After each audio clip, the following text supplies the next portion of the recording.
I grew up with a father that taught a lot of the stuff you write in your book, The 12 Rules for Life. You know, stand up straight. My dad's, people ask me, what has your dad told you the most? Never be afraid of the truth.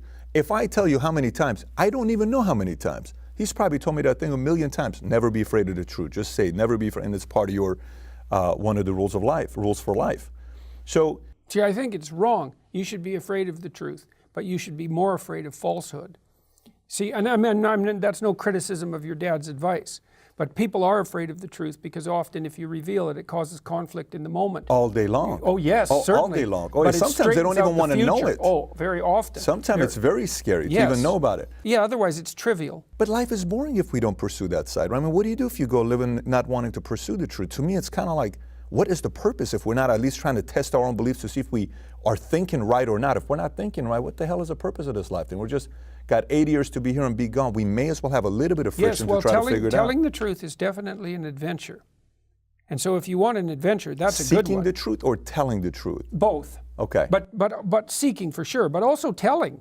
You know, what do you mean by that? Telling the truth is an adventure? Look. So, you know, one of the things that you're counseled to do, let's say if you do a lot of media interviews, is to figure out what it is that you want to accomplish with the media interview. Okay. Right? So you have a goal. It's like, here's what I want to accomplish with this interview.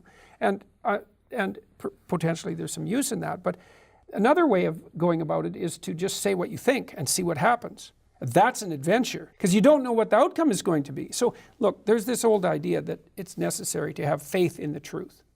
And so here's a way of thinking about that. Someone asks you a question and you might think, well, here's the outcome I want, and so here's how I'm going to answer that question. So that's one way of approaching it. But another way of approaching it is, you ask me a question, I'm going to think about the answer, and I'm just going to tell you what I think. And it doesn't matter what the outcome is, because I'm willing to see what the outcome will be, predicated on the idea that there isn't a better outcome than the one that truth produces. Even if it's harsh and terrible in the short term, and sometimes it is, it's like there isn't a better way of doing it. Now, you might say, well, how do you know that? And the answer is, well, I don't know that. That's why it's an article of faith, because I believe, and I believe this deeply, the being that you produce as a consequence of telling the truth is good, by definition. But even though it's harsh and often uncomfortable, because you get in trouble. Yes.